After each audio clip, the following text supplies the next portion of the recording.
Bismillahirrahmanirrahim. Dear students, I am Munir Ahmad. Today, I am going to deliver a lecture on respiratory system. अगर हम आज के topic देखें तो इसमें दो हेडिंग्स हैं, एक रिस्पायरेटरी और दूसरा है सिस्टम. पहले वन बाय वन देखते हैं कि ये सिस्टम क्या है, देन रिस्पायरेटरी यानी रिस्पायरेशन को डिस्कस करते हैं. सिस्टम क्या है? डेली लाइफ में सिस्टम कहते हैं कि जब कोई पार्ट्स एक साथ मिलकर कोई पार्टिकुलर टास्क कंप्लीट कर रहे हों तो उसके लिए कॉमन वर्ड यूज होता है सिस्टम का. जैसे कंप्यूटर के लिए हम वर्ड यूज करते हैं सिस्टम का. अब सर ये बताएं कि बायोलॉजिकल सिस्टम क्या है? सिस्टम, बायोलॉजिकल सिस्टम, जब ग्रुप ऑफ ऑर्गन्स कोई स्पेसिफिक फंक्शन परफॉर्म कर रहे हों तो उसके लिए वर्ड यूज होता है सिस्टम का. पहले डिफाइन करते हैं. The group of organs that work together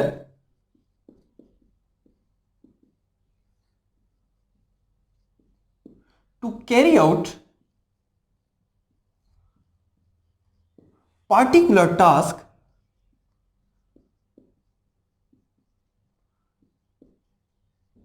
is called system.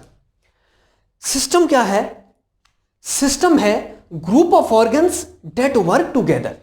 यह दो या दो से ज्यादा ग्रुप्स ऑर्गन्स का मजमुआ है जिसमें क्या है, कोई पार्टिकुलर टास्क कंप्लीट होता है. सर कोई एग्जांपल दें ताकि क्लियर हो जाए. हम फूड इंजेस्ट करते हैं, खाते हैं, तो क्या माउथ ना होता तो हम फूड इंजेस्ट करते? नहीं. अगर माउथ भी है, अगर हमारे ईसोफेगस में कोई प्रॉब्लम है या स्टमक में कोई प्रॉब्लम है, स्मॉल इंटेस्टाइन नहीं प्रॉब्लम है, लार्ज इंटेस्टाइन में प्रॉब्लम है, क्या डाइजेशन का ये पार्टिकुलर टास्क यानी डाइजेशन कंप्लीट होगा? नहीं होगा. इट्स मींस के पार्टिकुलर टास्क डाइजेशन किसने कंप्लीट किया? ग्रुप ऑफ ऑर्गन्स ने कंप्लीट किया. अब ग्रुप ऑफ ऑर्गन्स क्या है? हमारा माउथ है, ईसोफेगस है, स्टमक है, large intestine, small intestine and large intestine है. सर कोई दूसरी एग्जांपल दें. फॉर एग्जांपल, अगर हार्ट ना हो तो क्या ब्लड सर्कुलेट करता? नहीं. अब ब्लड कैसे सर्कुलेट करता है? ब्लड को, जो ब्लड पंपिंग ऑर्गन हार्ट है, इसके अलावा ब्लड वेसल्स में क्या करता है? ब्लड फ्लो करता है, आर्टरीज, वीन्स एंड कैपिलरीज. अगर ये तीन में से या इनमें से कोई एक ना हो तो क्या पार्टिकुलर फंक्शन सर्कुलेशन कंप्लीट होगा? नहीं. सर्कुलेशन क्या है? पार्टिकुलर टास्क है. और ग्रुप ऑफ ऑर्गन्स क्या है? हार्ट है, वीन्स हैं, आर्टरीज हैं, कैपिलरीज एंड एक्सेट्रा है. सर इस चैप्टर से कोई पार्टिकुलर एग्जांपल दें ताकि आगे चैप्टर क्लियर हो जाए. ठीक है. या इसको रिस्पायरेटरी सिस्टम क्यों कहा है? जब हम सांस ले रहे होते हैं, ऑक्सीजन को इनहेल कर रहे होते हैं एंड कार्बन डाइऑक्साइड को एक्सहेल कर रहे होते हैं, तो क्या यह कोई एक ऑर्गन ये सारा फंक्शन परफॉर्म कर रहा है? इस मैकेनिज्म को परफॉर्म करने के लिए नंबर ऑफ ऑर्गन्स हैं जो क्या करते हैं? एक पार्टिकुलर टास्क कंप्लीट करते हैं रिस्पायरेशन का. कौन से ऑर्गन्स हैं? Nose, pharynx, larynx, trachea, bronchi, bronchioles, alveoli, lungs etcetera. ये सारे क्या हैं? ग्रुप्स ऑफ ऑर्गन्स हैं. लेकिन पार्टिकुलर टास्क क्या परफॉर्म करते हैं? रिस्पायरेशन का. अब सिंपल है, रिस्पायरेटरी सिस्टम क्लियर है. वो सिस्टम जिसके थ्रू रिस्पायरेशन होती है रिस्पायरेटरी सिस्टम कहलाता है. आगे डिटेल से डिस्कस करेंगे. या groups of organs, nose, pharynx, larynx, trachea, bronchi, bronchioles, alveoli and lungs perform particular task is known as system. और पार्टिकुलर टास्क क्या है? रिस्पायरेशन है. इस वजह से इस सिस्टम को रिस्पायरेटरी सिस्टम कहेंगे. अब नेक्स्ट डिस्कस करते हैं कि रिस्पायरेशन क्या है. Human body approximately 75 trillion cell से मिलकर बनती है और हर सेल्स को एनर्जी की जरूरत होती है. क्यों? क्योंकि सेल्स ने रिपेयर भी होना होता है, उन्होंने ग्रोथ भी करनी होती है, रिप्रोड्यूस भी करना होता है. इन तमाम मैकेनिज्म प्रोसेस के लिए किस चीज की जरूरत होती है? एनर्जी की जरूरत होती है। यह एनर्जी ऑब्टेनिंग का जो मैकेनिज्म है, जो प्रोसेस है, असल में इसी को रिस्पायरेशन कहते हैं। फॉर एग्जाम्पल इसको प्रॉपर डिफाइन करते हैं, a series of chemical reaction by which living cells obtain energy for various functions from different types of food. यह वो मैकेनिज्म है जिसमें लिविंग सेल्स के अंदर एनर्जी बनती है। कैसे? From different types of food. For example ऐसे समझते हैं कि human cells, human body trillions of cells से मिलकर बनती है। वैसे सेल्स नेकेड आई से नजर नहीं आते। इलेबोरेशन के लिए यूं मैं अगर एक सेल को जूम कर दूं तो क्या होगा?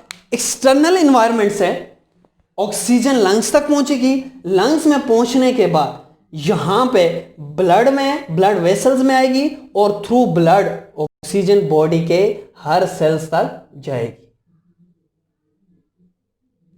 अब होगा क्या? ऑक्सीजन थ्रू लंग्स से ब्लड में एंड देन ब्लड से हर सेल्स तक पहुंची। फॉर एग्जांपल ये सेल्स के अंदर आई। इसके बाद सेल में मौजूद क्या चीज है? ग्लूकोज है।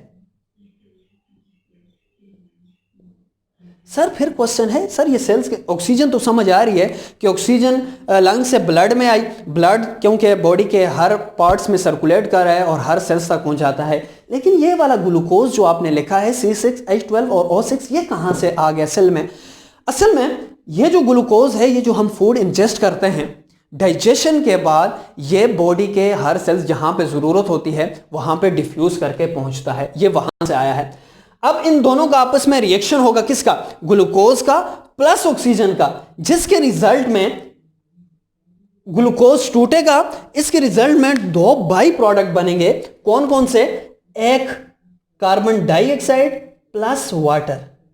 लेकिन मोस्ट इंपॉर्टेंट जिसके लिए ये मैकेनिज्म हुआ वो है एटीपी। थर्ड वन क्या चीज बनेगी? एटीपी बनेगी। अब इस डिफिनीशन को इस पे अप्लाई करते हैं।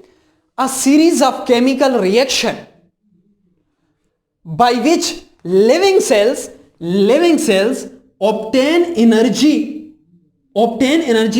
from for various functions from different types of food, glucose etc. is known as respiration. अब स्टूडेंट्स को यही कंफ्यूजन होती है कि जो ब्रीदिंग और रिस्पायरेशन है ये सेम फिनोमेना है, लेकिन यह गलत है। ये मोस्ट इंपॉर्टेंट क्वेश्चन है कि what is the differences between respiration and breathing. इस क्वेश्चन को नेक्स्ट जो लेक्चर है उसमें इंशाल्लाह डिस्कस करेंगे, क्योंकि इंटरव्यूज वगैरह में भी इसको पूछा जाता है।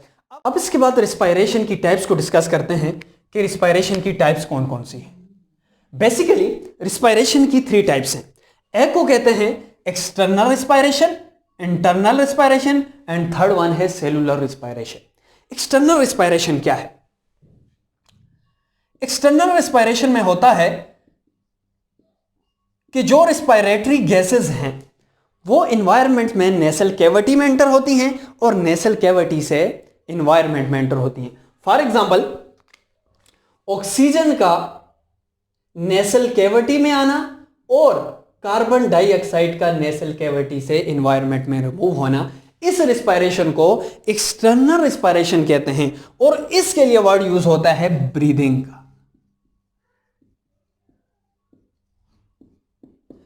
अब जो दूसरी है इंटरनल रिस्पायरेशन। इंटरनल रिस्पायरेशन में जो गैसेस हैं, जो गैसेस एक्सचेंज होती है वो लंग से ब्लड में एंड देन ब्लड से हर सेल्स में। इस रिस्पायरेशन को इंटरनल रिस्पायरेशन कहते हैं। For example gases exchange between lungs to blood and blood to cells. इस एक्सचेंज को, इस प्रोसेस को इंटरनल रिस्पायरेशन कहते हैं। फॉर एग्जांपल यहां से लंग से ऑक्सीजन का इंटर होने के बाद किस में आना? हर सेल्स के अंदर पहुंचना, सेल से यहां से डिफ्यूज होना, इस प्रोसेस को इंटरनल रिस्पायरेशन कहते हैं। अब जो लास्ट वन और मोस्ट इंपॉर्टेंट है जिसको कहते हैं सेलुलर रिस्पायरेशन।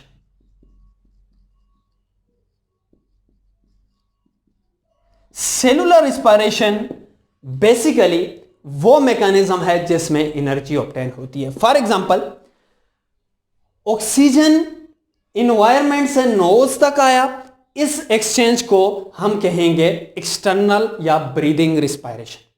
फिर उसके बाद लंग्स से ब्लड में आना और फिर ब्लड से यहां पे सेल्स में एंटर होना, इसको कहेंगे इंटरनल रिस्पायरेशन। फिर लास्ट में जब इंटर हो गया, इंटर होने के बाद जब ये रिएक्शन करेगा किसके साथ, सेल्स के अंदर ग्लूकोज के साथ, तो इस मैकेनिज्म को, इस प्रोसेस को सेलुलर रिस्पायरेशन कहते हैं।